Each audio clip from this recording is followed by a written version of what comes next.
What will it take for it to stop mass shootings in America?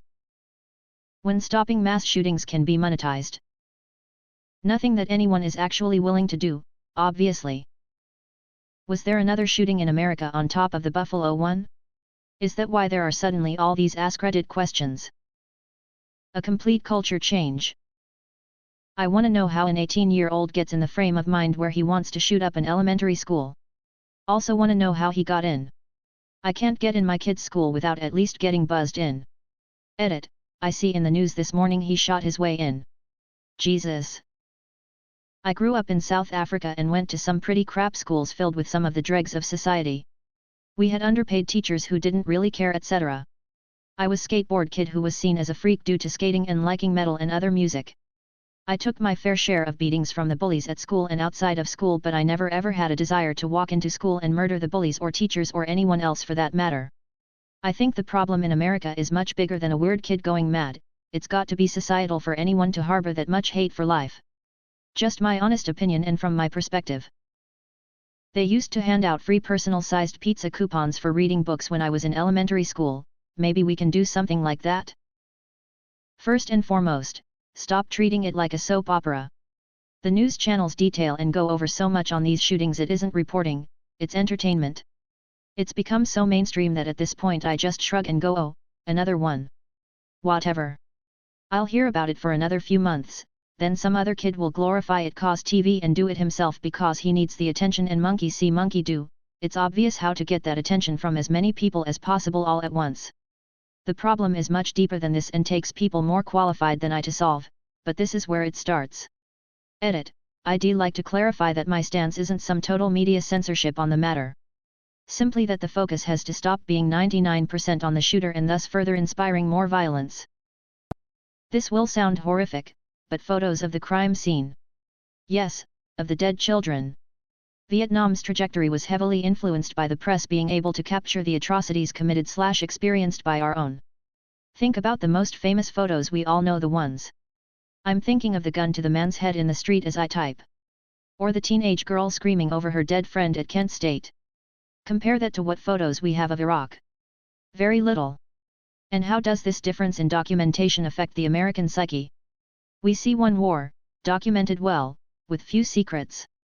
The other shrouded by heroic photos of soldiers with children in their arms. Right now, the photos we have of shootings are at a distance in the aftermath, or are of memorials where people cry together. It creates a distance in everyone's mind, even a sense of inevitability, because we have seen it so many times. Both in our collective minds, and that of politicians.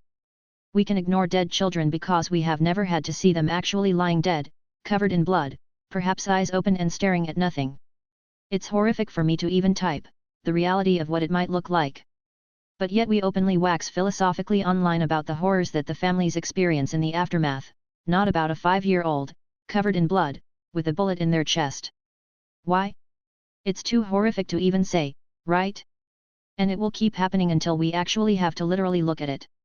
Edit *. Many people are saying two things in response to this. Number one, that the parents don't deserve seeing their children's dead bodies plastered everywhere. I say, that is their choice, and I completely understand that, they have already been through so much. But so long as we continue to make that choice, to put their grief over the future loss of life, then I fear we won't ever really stop any of this. And number two, that people will be more desensitized and / or psychopaths with enjoy it and be emboldened, and it will only make it worse.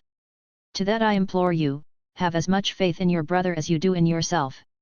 Could you look at even one photo of a child in a pink Hello Kitty sweater, with a bullet ripping half their face off, and feel anything but abject horror? Also, the potential school shooters are not the target audience for this. Everyone knows, the only way anything gets changed in this country is when white suburban moms start giving a shit. That's the audience. It's not that I think they don't currently, I think they hem and haw and give thoughts and prayers like all of us, but they too don't know what it's like to see a tiny, dead child in a hallway that looks so big compared to his lifeless body and think my son has that same backpack he's wearing. When that woman sees that, protests start happening. Strikes. Schools get closed. Economies come to a halt. Politicians are forced to pay attention. That's the audience. Edit 2U/Osprey94 gave a very good example of how this could backfire, the Patriot Act in response to the atrocities of 9/11. This is the first example someone has given me that has given me pause and makes me want to reflect on the possible outcomes to something so radical. I think we should all consider that, and consider the ways and the ripple effects that the government could leverage this atrocity to remove liberties in a way that ultimately hurts us worse, down the line. I still think it's possible, even with collective outrage, to do differently, as we have seen in the past, but it does mean we have to be thoughtful. Nothing changed the last time children barely older than toddlers were shot. Nothing will change this time. America has this weird culture of self-hatred and people who enjoy being angry about things. I'm at a loss to explain it. The children of important people will have to fall victim. They don't care if us riff-raff die off. We've all just been cannon fodder all this time besides. A complete reform of society as a whole in effectively every level. So in short, they won't stop. Swapping the budgets for education and defense. High school admin who is stepping down after this year. This is my last week in a high school and here is my perspective. Parents need to listen and hug their children more. They need to stop playing friend or dictator and actually explain why they do the things they do. Give your kids your time. Every great teacher I work with, they are like magnets to the kids because they give them attention.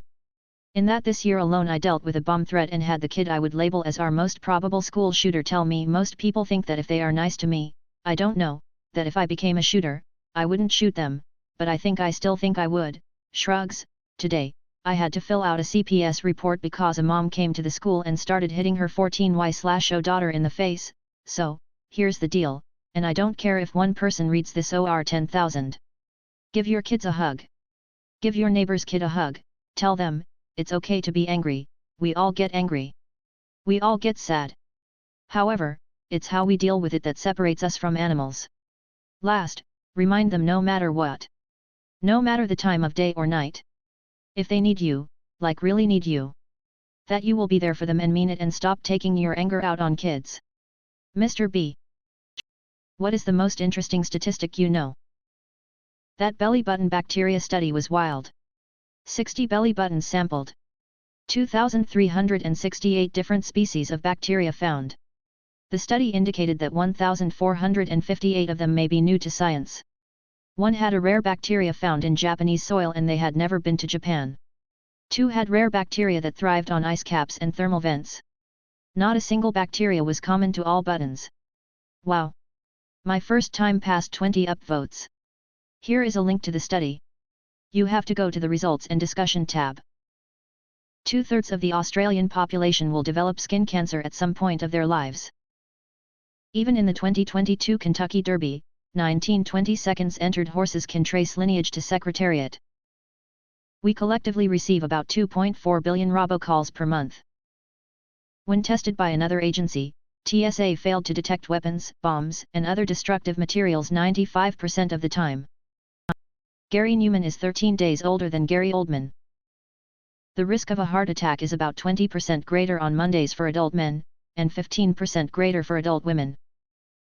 Used to work as a meteorologist. More people die from flooding each year than from every other natural disaster added together. A good portion, at least, are people who think their cars can make it through the water when they obviously cannot. Less than 10% of Americans do not wear seatbelts and account for 51% of car-related fatalities. Wear your seatbelt. Ignore your friend who told you my buddy's cousin would have died if he was wearing his seatbelt. 20% of the mammal species on our planet are different types of bats. There's about 5,000 species of mammals, and about 1,000 of them are varieties of our little winged buddies. In 2020, overdose with a synthetic opioid, primarily fentanyl, became the leading cause of death in all Americans ages 18 to 45. Motor vehicle accidents were the former leading cause for this age group. The average age of retirement in the US is 62. 53% of retirements aren't voluntary. Since the mid-1970s, the world's population has doubled. Dragonflies have a 95% hunt success rate, making them the most effective hunters in the world.